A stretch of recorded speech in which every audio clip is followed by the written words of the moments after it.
வணக்கம் சார். வணக்கம்மா, சொல்லுங்கம்மா. சார், இன்றைய கேள்வி, இப்போ விவாகரத்து அப்படிங்கிறது அதிக அளவில் நடந்துட்டுருக்கு அப்படின்னே சொல்லலாம். இப்போ ரீசெண்டாக கூட ஜிவி பிரகாஷ், சைந்தவி இவங்களோட டிவோர்ஸை நம்ம பார்த்துருப்போம். இவங்க செலிபிரிட்டி அப்படிங்கிறதால நம்ம கண்ணுக்கு தெரியுது. ஆனால் இந்த மாதிரி எத்தனையோ பொது ஜனத்தில் இருக்கிற எத்தனையோ பேர் இளம் வயதிலேயே விவாகரத்து தழுவுறாங்க இல்லையா? எதனால் இந்த இளம் வயது விவாகரத்துகள் நடக்குது? அதாவதுமா, இந்த ஜோதிடம் அப்படின்ற ஒரு விஷயம் என்பது எதை பொறுத்து மாறுபடணும் அப்படின்னா, காலநிலைகளை பொறுத்து என்ன பண்ணப்படணும்னா அது மாறுபடும். உதாரணமாக இன்னைக்கு ஒரே நேரத்தில் ஒருத்தர் சென்னையில் பிறந்திருக்காரு, ஒருத்தர் விழுப்புரத்தில் ஒரு உள் கிராமத்தில் பிறந்திருக்கிறார் அப்படின்னா இருவருடைய நடவடிக்கையுமே ஒரே மாதிரி இருக்குமான கட்டாயமாக கிடையாது. ஏன்னா ஒரு கிரகத்தினுடைய ஆளுமை இடத்தை பொறுத்து என்ன பண்ணப்படும்னா மாறுபடும். ஆகையினால ரெண்டு இடத்துல பிறந்தவருக்கும் ஒரே மாதிரியான பலன்களை நம்மளால என்ன பண்ண முடியாதுன்னா சொல்ல முடியாது. இப்போ இன்னைக்கு ஒரு காலநிலைகளில் ஒருத்தவங்க இன்னைக்கு காதலித்தே திருமணம் பண்ணியிருக்காங்க, ஆனால் ஒரு குறிப்பிட்ட காலகட்டத்தில் அது கசப்பாகி முறிவாகிறது அப்படின்னா அவங்களுடைய சுற்றுச்சூழல்களில் எந்த கிரகத்தினுடைய தன்மையை அவர்கள் உயர்த்தி இருக்கிறாங்க, எந்த கிரகத்தினுடைய தன்மையை குறைத்து இருக்கிறாங்க என்பதை பொறுத்து தான் இன்னைக்கு பார்த்தீங்கன்னா விவாகரத்து நிலை என்பது முடிவு செய்யப்படுது. பொதுவாக விவாகரத்து, கருத்து வேறுபாடு இதெல்லாம் கொடுக்கக்கூடிய கிரகம் யார் அப்படின்னு பார்த்தோம்னா கேது. இப்போ கேது அப்படின்றவர் யாருன்னா ஒவ்வொரு குணங்களுக்குமே மாறுபட்ட விரக்தியை தருபவராக இருக்கிறார். இவர் தான் காதல் வழியிலையும் விழ வைக்கிறாரு, இவர் தான் என்ன பண்றாருன்னா பிரிவையும் கொடுக்கிறாரு. இப்போ இந்த கேதுவுக்கு எதிரான கிரகம் தான் விவாகரத்தை என்ன பண்ணுதுன்னா தூண்டுது. அப்போ ஒரு விவாகரத்து ஒரு நல்ல தம்பதியரிடத்துல எப்போ முறியுது அப்படின்னா, ஒரு ஆண் பாத்தீங்கன்னா கற்பு நெறி தவறும் பொழுதும், ஒரு பெண் கற்பு நெறி தவறும் பொழுதும் ஒரு காரணமாக அமைகிறது. அல்லது ஒரு ஆண் பெண்ணுக்கு கொடுக்கக்கூடிய முக்கியத்துவங்களையும் ஒரு பெண் ஆணுக்கு கொடுக்கக்கூடிய முக்கியத்துவங்கள் மாறுபடுகின்ற பொழுது விவாகரத்து என்பது ஏற்படுகிறது. பெரும்பாலும் நமக்கு பாத்தீங்கன்னா இந்த விவாகரத்து என்பது உறவுகள் அடிப்படையிலும் ஏற்படும். ஒரு சில விஷயங்கள்ல மாமியாரால அந்த பெண் வாழ முடியாம கணவனை பிரியலாம், மாமனாரால நமக்கு என்ன பண்ணணும்னா பிரியலாம், சொத்துக்களால பிரியலாம். இப்படி விவாகரத்து என்பது எந்த கிரகத்தோடு கேதுவினுடைய தொடர்பு இருக்கிறதோ அந்த கிரக உறவு கட்டாயமா அந்த ஜாதகருக்கு தொல்லையாகவே இருக்கும். இப்ப உதாரணமா ஒரு ஆண் ஜாதகத்துல சுக்கிரனோடு கேது இருக்கிறது அப்படின்னு நம்ம வச்சுக்கிட்டோம்னா இந்த ஜென்மத்தில் அவருக்கு கட்டிய மனைவியாலேயே கருத்து வேறுபாடுகள் இருக்கும். இப்போ உதாரணமா ஒரு பெண்ணுக்கு செவ்வாய் கேது அப்படின்னு எடுத்துக்கிட்டோம்னா கட்டிய கணவராலேயே என்ன பண்ணும்னா விவாகரத்து நடக்கும்.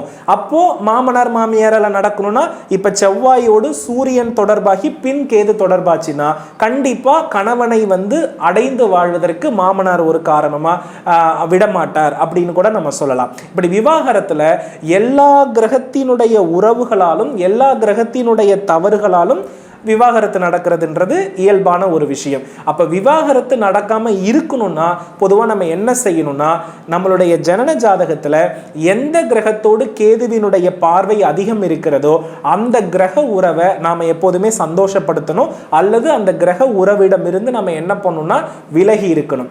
அப்படி இல்லைன்னா அந்த கேது இருக்கிற இடமாக கேது இருக்கக்கூடிய ஆலய வடிவத்தை பார்த்து நம்ம வழிபட்டோம்னா இந்த தன்மையிலிருந்தெல்லாம் நம்மளால என்ன பண்ண முடியும்னா வெளியே வந்துட முடியும். சோ விவாகரத்தை பொறுத்தளவுல இதனாலதான் நடக்கும்னு நம்ம குறிப்பிட்டு சொல்ல முடியாது.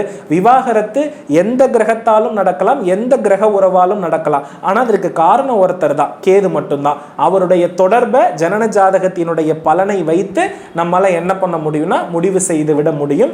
ஆகையினால இந்த கேதுவை பிரீதி பண்ணா விவாகரத்திலிருந்து நம்ம தப்பிக்கலாம். அதே போல ஜோதிட பலன், ஜோதிட முறைகள் என்பது இடத்திற்கேற்ப, நபருக்கேற்ப, கால சூழலுக்கு ஏற்ப அதை ஒப்பிட்டு தான் சொல்லக்கூடிய பலன்கள் இருக்கணுமே தவிர 200 வருஷத்துக்கு முன்னாடி என்ன பலன் சொன்னாங்களோ அதையும் இப்பவே சொல்லி அரைக்க கூடாது. காலங்கள் மாற மாற கிரகத்தினுடைய குணங்களும் பரிணாம வளர்ச்சி அடைந்துகிட்டே இருக்கும். அதன் அடிப்படையில் ஒரு ஜோதிடர் பலன் சொல்லும் பொழுதுதான் அதற்கு சரியான தீர்வையும் கொடுக்க முடியுமா. சோ இதிலிருந்து நீங்க கேட்ட வந்த விஷயத்துக்கு நான் சொல்லக்கூடிய பதில் என்னன்னா, விவாகரத்துக்கு காரணம் கேது. அது இருக்கக்கூடிய கிரகத்தினுடைய உறவை பொறுத்து, பார்த்த கிரகத்தினுடைய நிலையை பொறுத்து அது மாறுபடும்னு சொல்லியிருக்கேம்மா. இப்போ கேது பிரீத்தி பண்ணா விவாகரத்துல இருந்து நம்ம தப்பிக்க முடியும் அப்படின்னு நீங்க சொல்றீங்க. இப்போ ஒருத்தருக்கு கல்யாணம் ஆகி ஒரு 10 வருஷம் ஆயிடுது, குழந்தைகளோட நல்ல சந்தோஷமா வாழ்ந்துட்டு இருக்காங்க, திடீர்னு அந்த விவாகரத்து அப்படின்ற நிலைக்கு ஏன் அது தூண்டப்படுது? அதாவதுமா, இப்ப உதாரணமா அதுதான் நான் சொன்னேன், தூண்டுறதுன்றது வந்து கணவன் மனைவியால் ஏற்படுகிறது அப்படின்னா அது ஆரம்ப காலத்திலேயே அது விவாகரத்து ஆகிடும். 10 வருட கால அளவுக்கு அந்த விவாகரத்து என்பது போகாது.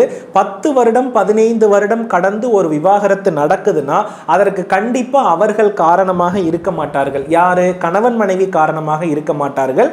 அவர்கள் பிரிவதற்கு வேறு ஏதாவது ஒரு உறவு இடையில் வந்து தான் பிரியறதுக்கு காரணமாக இருக்கும். ஸோ 10 வருடம் ஒரு கணவன் மனைவியாக வாழ்ந்திருக்காங்கன்னா அதற்கு வேறு ஒரு கிரகம் தான் அவங்களுடைய நிலையை வந்து என்ன பண்ணுதுன்னா பிரிக்குது. அப்போ அவங்களுடைய ஜனன ஜாதகத்தை நம்ம பரிசீலனை பண்ணி பார்த்தோம்னா எந்த கிரகத்தை அவங்க இணைக்க கூடாதோ அதை கண்டிப்பாக தான் லைஃப்குள்ளே கொண்டு வந்து நிறுத்தியிருப்பாங்க. அப்போ அதை நிறுத்தும் பொழுது தான் அங்கே பிரிவு என்பது ஏற்படுதுமா. இப்போ இந்த பிரிவு ஏற்படாமல் இருக்கிறதுக்கு அந்த கிரகத்தை வந்து சந்தோஷமா வச்சுக்கணும், இல்லை விலகி இருக்கணும் நீங்க சொன்னீங்க. சந்தோஷமா வச்சுக்கிறதுனா என்ன பரிகாரம் மாதிரி ஏதாவது பண்ணணுமா? விலகி இருக்கிறதுனா அது எப்படி சாத்தியம்? பொதுவாமா இப்போ நம்ம என்ன சொல்றோம்னா திருமண பந்தத்துல வந்து திளைத்திருக்கணும்னா திருமண பந்தத்திற்கு எடுத்துக்காட்டான கடவுளை யாரை சொல்றோம்னா நம்ம முருகப்பெருமானை தான் சொல்றோம்.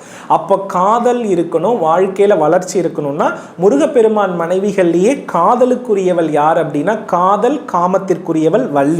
அதே போல வந்து பாத்தீங்கன்னா கற்பொழுக்கம், அறிவு, வளர்ச்சி, இந்த இடத்துல அறிவுரை, இது எல்லாம் சொல்பவள் யார் அப்படின்னா தேவசேனா. இப்போ இந்த இடத்துல ஒரு இல்லறத்திற்கு வந்து எது ரொம்ப முக்கியம்னா இல்லற வாழ்க்கைக்கு வந்து பார்த்தீங்கன்னா காதல் காமம் தான் ரொம்ப ரொம்ப முக்கியமான ஒரு விஷயம். இந்த காதலும் காமத்தினுடைய வடிவாக யார் வருவாங்கன்னா புதன் வருவாங்க. இப்போ புதன் அப்படின்னா யார் அப்படின்னு எடுத்துக்கிட்டோம்னா பச்சை நிறம். இப்போ வள்ளியினுடைய தோற்றத்தை பார்த்தீங்கன்னா பச்சை நிறத்திலே இருப்பாங்க. அதே போல புதன் எங்க இருப்பாரு? காடுகள்ல இருப்பாரு. அப்ப காடுகள்னா வள்ளி குகை, வள்ளி காடு, இந்த மாதிரியான இடத்துல தான் வள்ளியினுடைய தோற்றமும் அமைந்திருக்கிறது. அப்போ நீங்க கேட்டீங்க இல்லையா, ஒரு 10 வருடம் நல்லா இருக்கு, 20 வருடம் நல்லா இருக்கு, ஏதோ கால சுழற்சிகளால அந்த கேதுவினுடைய பார்வை வரும்பொழுது அந்த கிரக உறவுல விரிசல்கள் ஏற்படுது.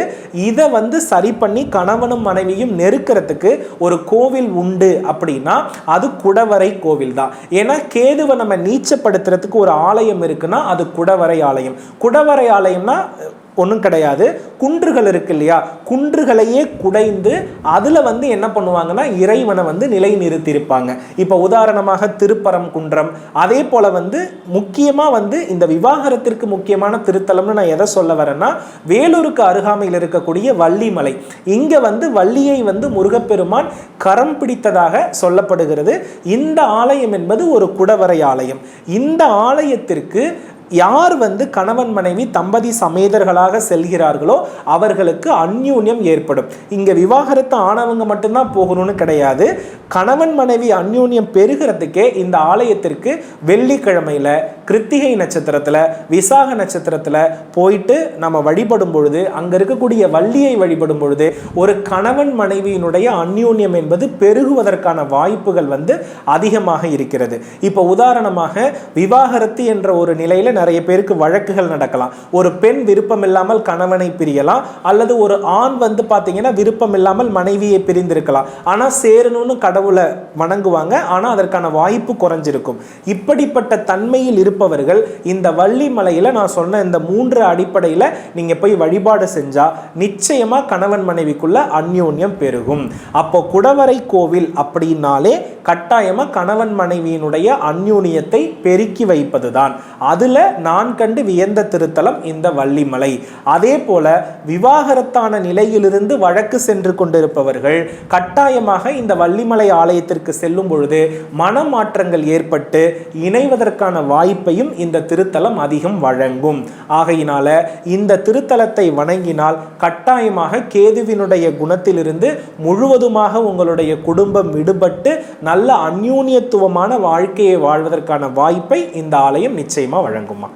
ரொம்ப அருமையாக சொன்னீங்க சார். விவாகரத்தில் ஆரம்பித்து விவாகரத்தே இல்லாமல் அவங்க எப்படி ஒற்றுமையுடன் வாழ முடியும் அப்படிங்கிற வரைக்கும் அழகாக கோவிலும் வழிபாடும் சொல்லியிருக்கீங்க. ரொம்ப நல்ல தகவல், நன்றி. நல்லதுமா. மேலும் ஒரு அடுத்த பதிவோடு சந்திக்கிறேன்மா. வெற்றிவேல் முருகா. நன்றி, வணக்கம்.